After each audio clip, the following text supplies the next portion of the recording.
Welcome to This Explainer. Today, we're diving straight into a comprehensive presentation by Dawit Desta. We are unpacking a force that shapes almost every single one of us: peer pressure. We're going to break down the hidden psychological drivers, the severe behavioral risks, and crucially, the actionable solutions to actually combat it.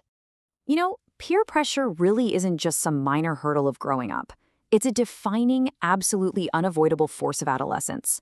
It's like a giant fork in the road that can lead youth down wildly different paths.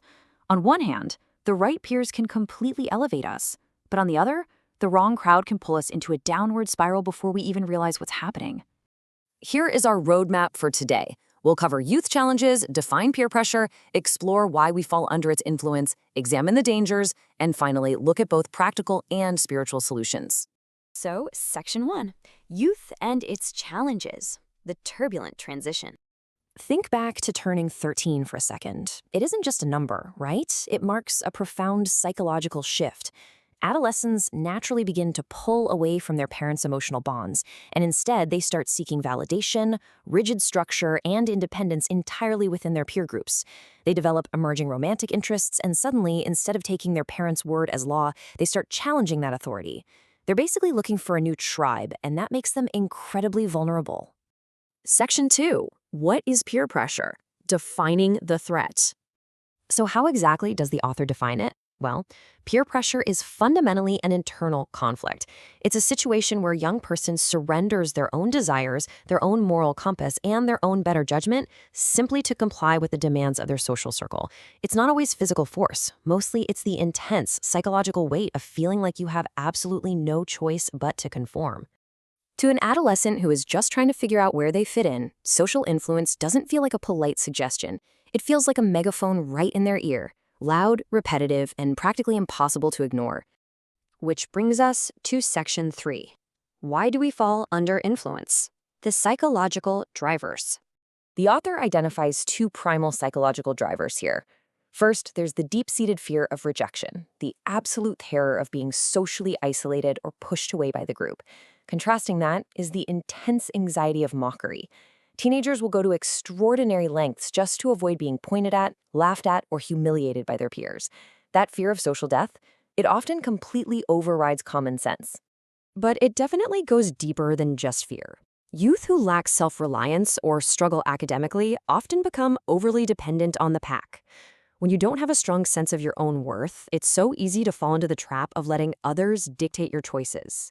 There is a natural, almost biological instinct at this age to prioritize group harmony, staying with the pack, even if it compromises individual safety.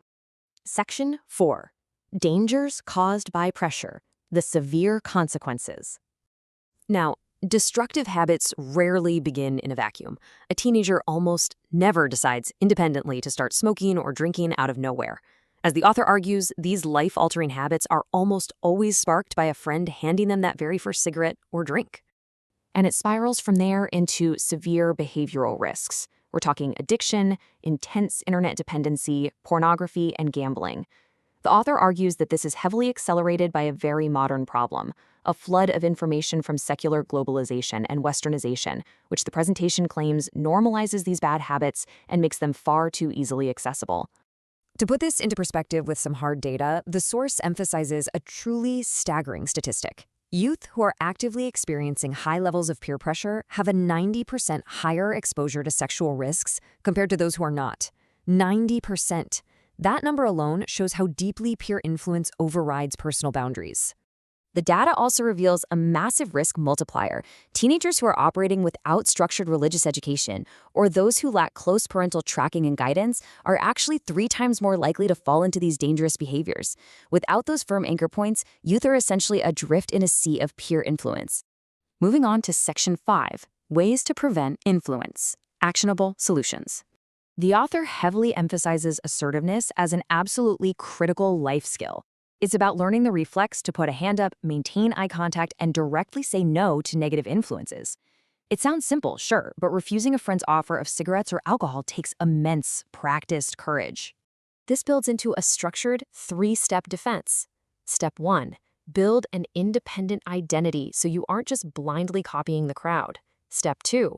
Exercise that no muscle whenever a demand feels uncomfortable. And step 3, cultivate foresight. Take a pause to look ahead at the long-term consequences before just going along with the group. Section 6, Spiritual Solutions, the Unshakable Foundation. According to the source's spiritual framework, the wisdom to combat peer pressure has actually been around for millennia. The author cites biblical scriptures that explicitly warn against negative associations, noting that bad company will inevitably corrupt good character. It's a timeless reminder that you literally become who you surround yourself with. The presentation outlines that active participation in church life and pursuing religious education provides a critical shield. Furthermore, the author suggests a major mindset shift for adolescents. Instead of viewing parental control as some annoying burden, they should embrace it as a protective blessing.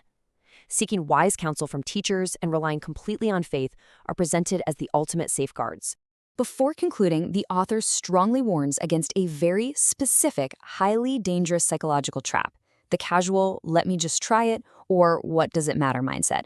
This subtle shift in thinking, where a teenager compromises their core values just to see what the fuss is about, is exactly what opens the door to devastating, life-altering mistakes. I'll leave you with this powerful final thought directly from the presentation. The identity of our tomorrow is the result of our life today. It all comes down to the present moment. So I ask you, how will the choices you make today, especially those made under pressure, dictate the person you become tomorrow?